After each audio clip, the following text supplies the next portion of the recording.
My name is Alice Monroe. I'm 29, and on the night before my wedding, I walked into Murphy's Hall and saw my sister Chloe wearing my ivory gown hand-stitched pearls cathedral, train the one I saved 8 months to afford. She wasn't alone. Her arm was wrapped around my fiancé Nathan's, and together they smiled like it was their stage. Surprise, Chloe giggled, spinning in my dress. "We're eloping tonight!" My mother clapped her hands in delight. "She looks so much better in white than you ever would, Alice." The words cracked through me louder than the champagne corks popping in the background. Relatives raised their glasses, cameras flashed, and in a single heartbeat, the wedding I'd built piece by piece was stolen. But none of them knew what I carried in my phone. A truth so sharp it could cut this entire charade to pieces. What Chloe and Nathan didn't realize was that I had already uncovered the secret Nathan buried, and tonight I was ready to use it. The question was, should I let the truth explode here or wait until tomorrow's altar? Before I continue, tell me if your sister stole your fiancé. Would you confront them instantly or stay silent until the perfect moment? Drop your answer below and hit subscribe if you've ever been betrayed by family. The laughter in Murphy's Hall, the sting of my mother's voice, the sight of Chloe twirling in lace that was meant for me, it all cracked something inside. And as I stood there frozen, my mind slipped backward like a door opening into years I had tried to bury. I grew up in a small Midwestern town, the kind where everyone knew your last name and remembered every mistake you made. In our house, favoritism wasn't whispered about. It lived in every corner like wallpaper you couldn't peel away.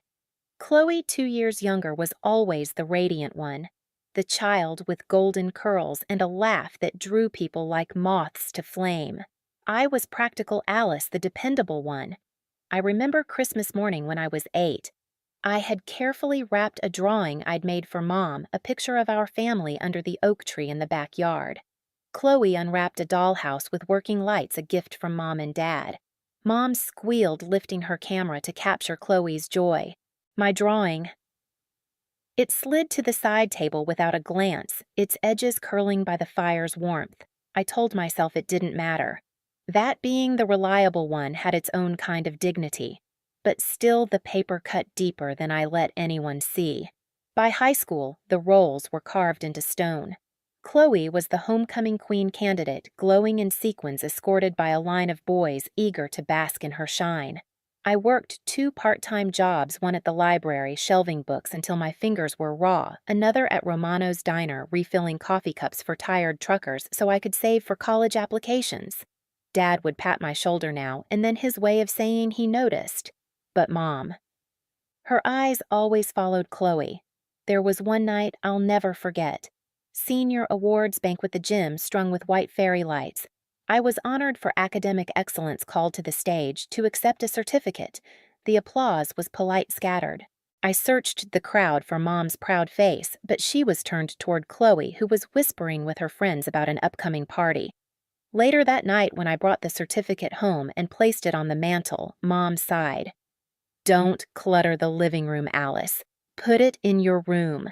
The mantel, of course, was already lined with Chloe's trophies from cheerleading. I swallowed the hurt and told myself recognition didn't matter. But deep inside, something was etching scars. Still, I carried on. College wasn't an option financially, not with Dad's factory job barely covering bills and Mom insisting Chloe needed help with pageant fees. So I took a different route. Community college courses at night, clerical training during the day. By 23, I was working full-time at the county clerk's office, the youngest in the department.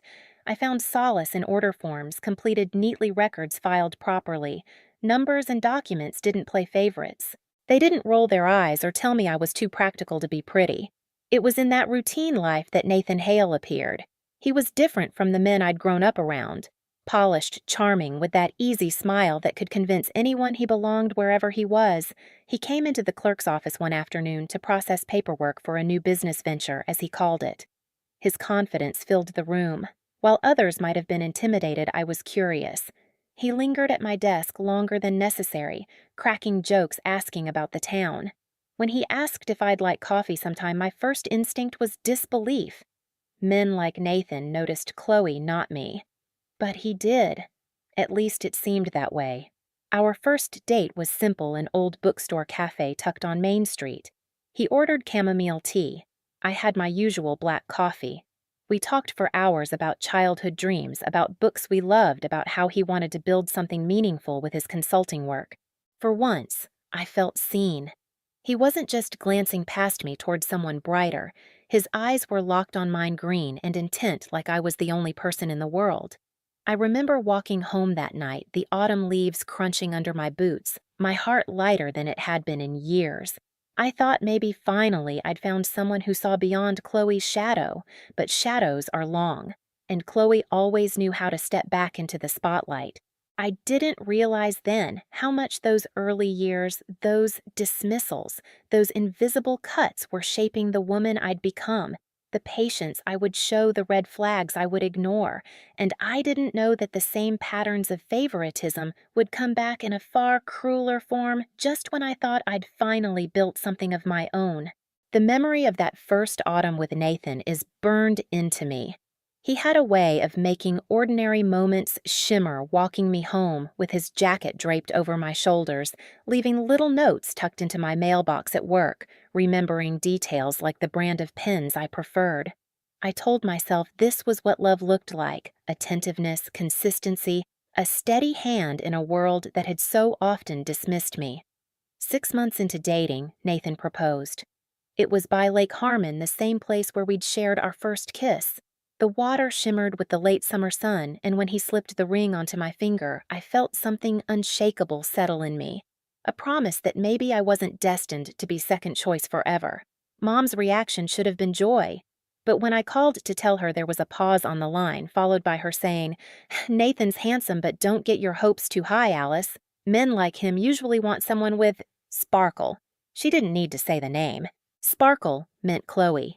And sure enough, Chloe's presence began to creep into our relationship like ivy up an old wall. She'd drop by during our dinner dates with urgent sisterly questions, linger too close to Nathan during family gatherings, offer unsolicited advice about managing him. Whenever I mentioned feeling uncomfortable, Mom brushed it aside. "She's just being friendly, Alice. Don't be so uptight." Still, I pushed forward. I worked extra shifts to help pay for the wedding. Every dollar went toward the gown, the venue, the caterer. Nathan promised he was contributing too, though his work always seemed vague, consulting here, networking there. I wanted to believe him. Wanted to believe the fairy tale was real. I can still feel the fabric of my wedding dress when I close my eyes.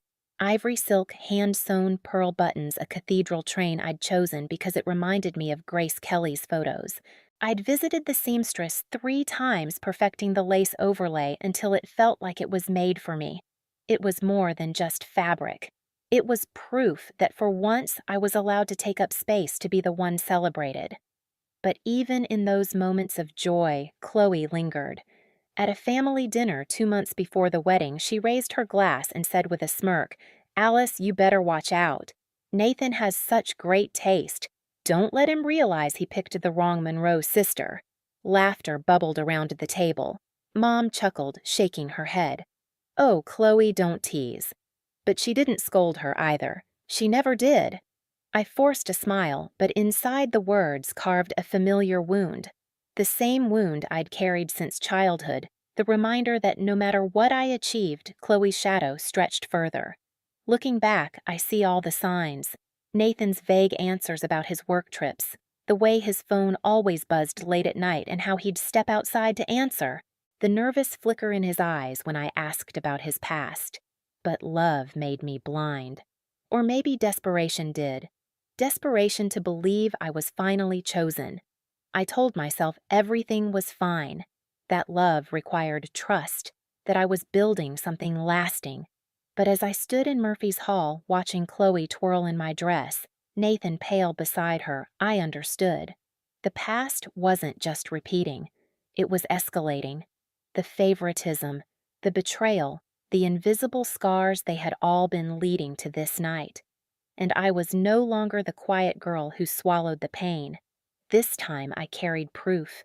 And when I decided to use it, everything would change.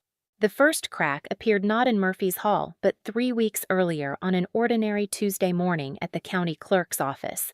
Autumn rain beat against the windows, streaking the glass with gray lines, while I sat at my desk sorting through marriage records, the same task I'd done 100 times before. That's when I saw his name. Nathan James Hale. The letters jumped off the page, bold against official county letterhead. For a split second, my brain tried to find a rational explanation. Another Nathan Hale. A clerical error. But the birth date matched. The parents' names matched. And then my eyes froze on the bride's name, Isabel Torres. The date of marriage, August 14th, 2 years ago. Phoenix, Arizona. My coffee mug trembled in my hand, splashing dark liquid across the document. I stared paralyzed as the truth slammed into me like a car on black ice. Nathan wasn't just hiding something, he was married. At first, denial flooded me. Maybe it was dissolved. Maybe he just hadn't mentioned it. But as I scanned further, my chest constricted. The certificate listed his parents Margaret and William Hale as witnesses, the same people who had hugged me last Christmas, who'd toasted to our family's future. My hands shook so badly I almost dropped the page. Somehow, I found the strength to photocopy it, sliding the crisp duplicate into my notebook. My heartbeat roared in my ears as I slipped the document into my purse, hidden like contraband. That night, I couldn't eat, couldn't sleep. By midnight, I sat at my kitchen table with my laptop open searching public databases. My fingers flew across the keys, desperate for answers. Within an hour, I found them divorce filings in Maricopa County. Isabel Torres v. Nathan Hale. Filed 8 months ago. The words swam as I read them. Financial misrepresentation, abandonment, fraud, theft of marital assets totaling $42,000. The air left my lungs. Nathan hadn't just been married. He had destroyed her. I printed every page, the machine's fluorescent light burning the evidence into my memory. When the stack was done, my table looked like a crime board. Names, dates, dollar amounts. Allegations of theft and deceit. But the detail that gutted me most wasn't the money. It was a line buried in supporting documents. 1, minor child. Female. Sophia Torres Hale, age 4. I clutched the paper bile rising in my throat. Nathan had a daughter. A little girl with his last name. A child he had never once mentioned. For days, I walked through life like a ghost, smiling at coworkers answering wedding questions while inside my mind screamed. At night, I'd return to the mountain of evidence. Divorce filings, court notices, social media fragments that hinted at Isabel's struggles, fundraising posts, exhausted updates about juggling jobs. Nathan's lies unraveled like cheap thread. His business trips to Phoenix, the vague stories about consulting, the evasive glances whenever I asked about his past. All of it had been cover. He wasn't networking. He was dodging process servers and child support enforcement. And then came the bank records. I had access to our joint account. At first, I believed his explanations withdrawals for deposits catering flowers, but when I cross-referenced them against contracts, nothing aligned. The photographer never received the $200 Nathan claimed. The florist's invoice didn't match the $600 he supposedly paid. Instead, I traced payments to luxury hotels, restaurants, and cities I'd never visited, jewelry stores where receipts bore no resemblance to our wedding purchases. He had been draining our savings in plain sight. I started a notebook, my handwriting cramped with fury. Each entry noted date, amount, and the excuse Nathan had given. Cross-checked against reality, they revealed a man systematically siphoning money under the guise of wedding planning. But Phoenix wasn't the only city. Digging deeper, I found traces of other women. Maria Sanchez Denver, 32, a nurse practitioner. Her name surfaced in a lawsuit against Nathan for unpaid debts tied to a business investment.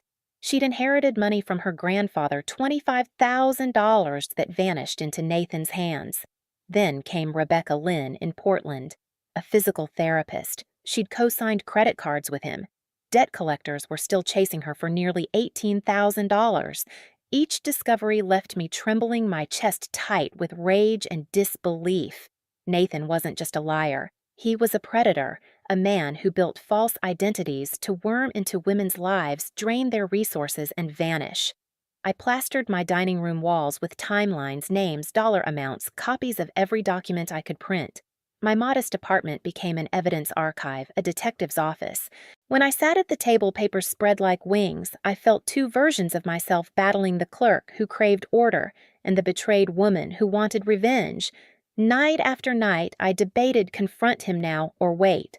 March into Murphy's Hall with evidence or bide my time until the most public moment. Each path glimmered with temptation. The betrayal wasn't only Nathan's, it was Chloe's too. She had been inserting herself into our relationship for months, comforting him when I pressed too hard, suggesting I give him space, undermining me with those syrupy smiles.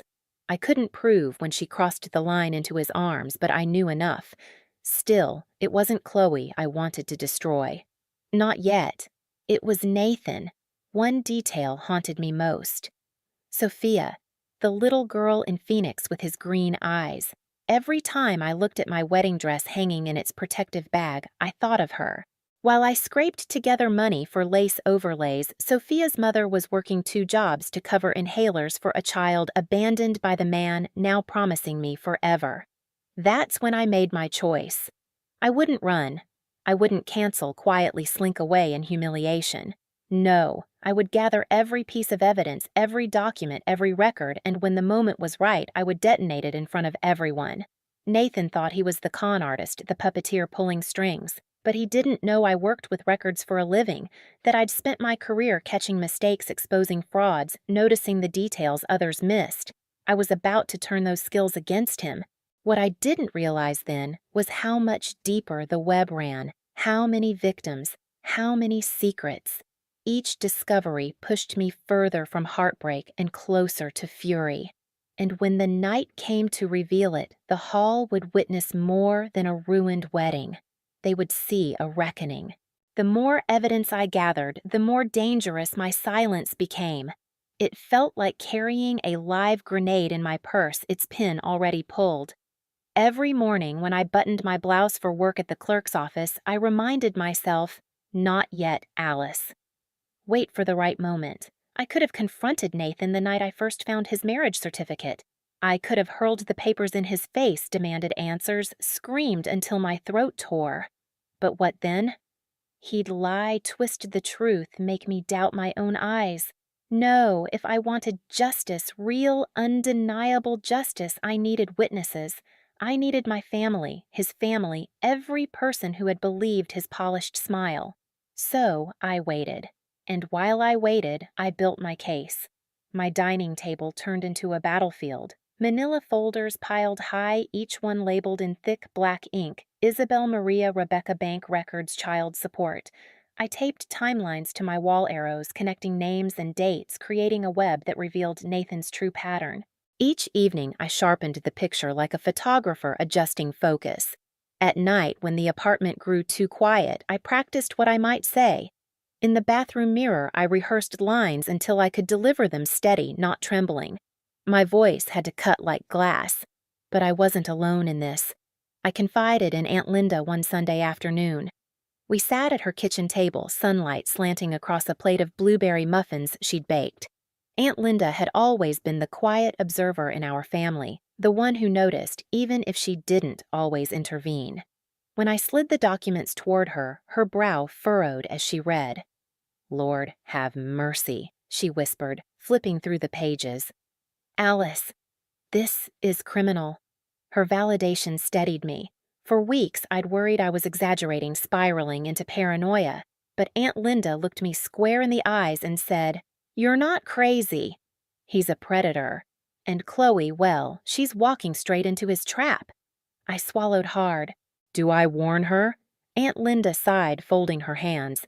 "If you warn her now, she'll side with him.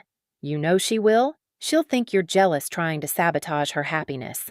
No, sweetheart, you wait. Let the truth come out where no one can deny it. That's the only way she'll ever see." Her words became my anchor. At work, I was meticulous. I copied documents, carefully logged everything. My position at the clerk's office gave me access, but I never crossed a legal line. Everything I uncovered was public record. I just had the patience to follow the trails others ignored. In quiet moments, I thought of Isabel. I imagined her sitting alone with a toddler reading over divorce papers she couldn't enforce because Nathan had vanished. I pictured Maria staring at a depleted inheritance account, Rebecca answering calls from debt collectors. Their voices echoed inside me, urging me not to falter. But revenge wasn't my only motive. Dignity was. For 29 years, I'd been the background daughter, the reliable one, the shadow beside Chloe's glow. Tomorrow was supposed to be my day, the one moment where I stepped fully into the light. They stole that from me. If I couldn't have the wedding, then I would have the truth. One evening, Dad caught me in the backyard, staring at the oak tree we'd grown up climbing. He hadn't said much about the wedding, not like Mom, but that night he lingered. "You've seemed different lately," he said, his voice low. I hesitated, then asked Dad if you knew something terrible about someone I was marrying. "Would you tell me?" He studied me for a long moment, his hands deep in his pockets. "Truth has a way of showing itself, Alice. Question is, will you be ready when it does?" I wanted to tell him everything, but years of silence between us held me back. Still, his words carved into me a reminder that when the moment came, I had to be steady. So, I prepared. I made copies of every key document, marriage certificate, divorce filings, child support case, credit reports. I stored digital backups in a hidden drive, physical copies in my purse. If Nathan tried to deny it, I would lay the evidence before him like a prosecutor in court. And I waited for the perfect stage. Not the altar. That would be too late. Too intimate. I wanted an audience, family, friends, every person who thought Chloe's sparkle excused cruelty, every person who believed Nathan's charm was real. I wanted them all to see. Murphy's Hall was perfect. The rehearsal dinner, the gathering before the wedding. Everyone important would be there, dressed in their best, ready to celebrate. That's where I would strike. The thought gave me chills, half fear, half exhilaration. Would I have the courage? Would my voice hold steady when the moment came? Would I be able to face my mother's dismissive wave, Chloe's smirk, Nathan's mask cracking? Some nights doubt nearly drowned me. Maybe I should run. Call off the wedding, quietly disappear. But then I'd look at Sophia's photo in the court documents, her little dark curls, her wide green eyes, and I knew running wasn't an option. If I stayed silent, I was complicit. So I set my jaw, packed my purse with evidence, and told myself, wait for the right moment, Alice. And when it comes, don't hesitate. I thought waiting would make me calmer, but the closer the rehearsal came, the more the air buzzed with tension I couldn't name. And when the night finally arrived, Murphy's Hall would become more than just a rehearsal. It would become a courtroom, a stage, and a battlefield. Murphy's Hall had been strung with twinkling lights for the rehearsal dinner. Crystal glasses gleamed on white-draped tables, and the smell of roasted chicken drifted from the catering trays. It should have been the happiest night of my life. Instead, I stood frozen in the doorway, watching Chloe twirl in my wedding dress lace, catching in the light like stolen fire.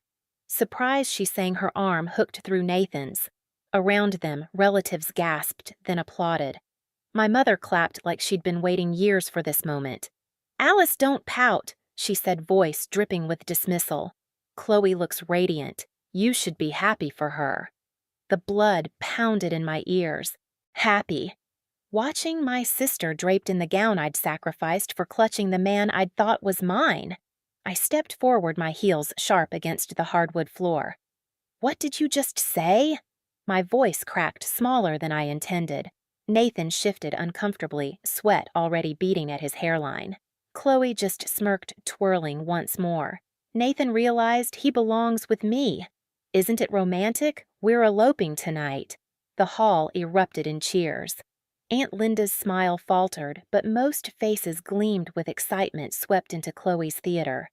I set my purse on a table and unzipped it slowly like a magician preparing for a trick. My fingers brushed the folder's edges, weeks of secrets, lies, and evidence. My heart thudded, but my voice grew stronger. "Romantic," I repeated. Funny that's not the word I'd use. Maybe bigamous, maybe fraudulent. Silence fell. Every eye turned to me. Nathan's face went white. Chloe laughed forced and brittle. Oh, Alice, don't be dramatic. I pulled out my phone, swiping to the first image. I held the screen high, rotating it so the nearest tables could see. This is a marriage certificate. Nathan James Hale and Isabel Torres. Phoenix, Arizona. Dated 2 years ago. Gasps rippled through the hall. Nathan lunged forward. That's not what it looks like, really. I cut him off, swiping to the next, because here's the divorce filing. Abandonment, theft of marital assets, $42,000 gone. My voice was ice. And here's the part you didn't tell me, Nathan. The child, Sophia Torres Hale, 4 years old. Your daughter. The word daughter cracked through the air like a whip. Chloe's smirk shattered. Murmurs rose around us, angry, disbelieving, horrified. Mom pressed a hand to her chest. Alice, stop this nonsense. It's not nonsense, I snapped, turning the screen toward her. It's public record. I found it while processing marriage certificates. My fiancé is still married. And worse, he abandoned his wife and baby with nothing. Chloe's champagne glass slipped shattering against the floor. Nathan. Her voice wavered for the first time. Nathan's phone buzzed loudly on the table. The caller ID flashed with a Phoenix area code. He scrambled to silence it, but the room had already seen. I pulled out the next document, unfolding it with deliberate care. Here's the child support case. 3 years unpaid. $1,700 a month he owes for medical expenses because Sophia has severe asthma. While Isabel worked 2 jobs to pay for inhalers, Nathan was buying you jewelry, Chloe. A sharp intake of breath. Chloe staggered back as if I'd struck her. Still, I wasn't finished. I laid out the photocopies one by one, sliding them across the tablecloth. Maria Sanchez Denver inheritance stolen. Rebecca Lynn Portland credit card fraud, $18,000 in debt. Do you see the pattern? Nathan isn't a fiancé. He's a con artist. Nathan's mask cracked. Sweat streaked his temples. His hands shook so badly he couldn't hold his glass. Alice, please, he whispered, desperation bleeding through. Don't do this here. Here. My laugh was sharp. This is exactly where I do this. In front of the family that enabled Chloe, in front of the mother who always told me I wasn't enough, in front of every person who thought my practicality made me boring. Look at your golden couple now. Mom stepped forward, fury in her eyes. Alice, you're humiliating yourself. No, Mother. I said, my voice steady for the first time in years. I'm humiliating the man who lied, stole, and abandoned his own child, and the sister who helped him play his game. The hall buzzed with whispers. Uncle James leaned forward in his chair, muttering, God Almighty. Nathan's phone rang again. This time he couldn't ignore it. Isabel's name flashed clear across the screen. Chloe's face drained of color. Isabel, who's Isabel? His wife, I said coldly. The woman he never divorced, the mother of his daughter. And she's been trying to serve him papers for months. The double doors creaked. A hush fell as a petite woman with dark hair stepped inside, clutching a manila folder. Isabel Torres. Her eyes swept the room until they landed on Nathan crumpled in his chair. Hello, Nathan, she said evenly. We need to talk. The room erupted. Shouts, gasps, questions flying like arrows. Chloe stumbled away from Nathan, ripping off the veil she'd stolen from my closet. Mom collapsed into a chair, face gray. And Nathan sank to his knees, the weight of his lies finally crushing him. For 29 years, I'd been the overlooked daughter, the shadow. But in that moment, as documents fanned across Murphy's hall and truth detonated like a bomb, I was something else entirely. I was the reckoning. The silence in Murphy's hall didn't last long.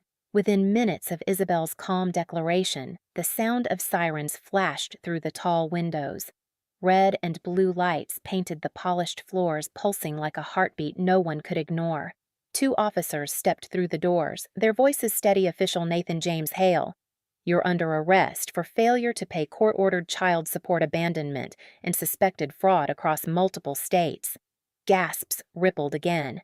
Chairs scraped back. Phones lifted discreetly as relatives recorded the moment Nathan's wrists were cuffed. He didn't fight. He just sagged hollow-eyed as if every ounce of charm had drained out of him. Chloe shrank against the wall, still in my wedding dress. For the first time in her life, she looked small. Stripped of her confidence, she clutched the lace at her chest like it might shield her from the truth. "I didn't know," she whispered. "I swear, I didn't know." But her words sounded thin against the weight of the evidence spread across the table. Mom, pale and trembling, reached for her. "Sweetheart, we'll fix this." But the room had shifted. Aunts, uncles, cousins who had once cheered Chloe now turned away, whispering among themselves. For years they'd seen Mom's favoritism, but tonight it had curdled into something undeniable. Dad, quiet, stoic. Dad finally broke the silence.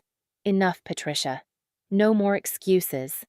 His voice shook with suppressed years, and in that moment I saw something crack in him too. The officers led Nathan past me. His eyes flicked to mine, desperate pleading. Once that look would have softened me. Now it felt like a stranger's. I didn't flinch. The doors closed, leaving an echoing emptiness in their wake. Relief didn't come immediately.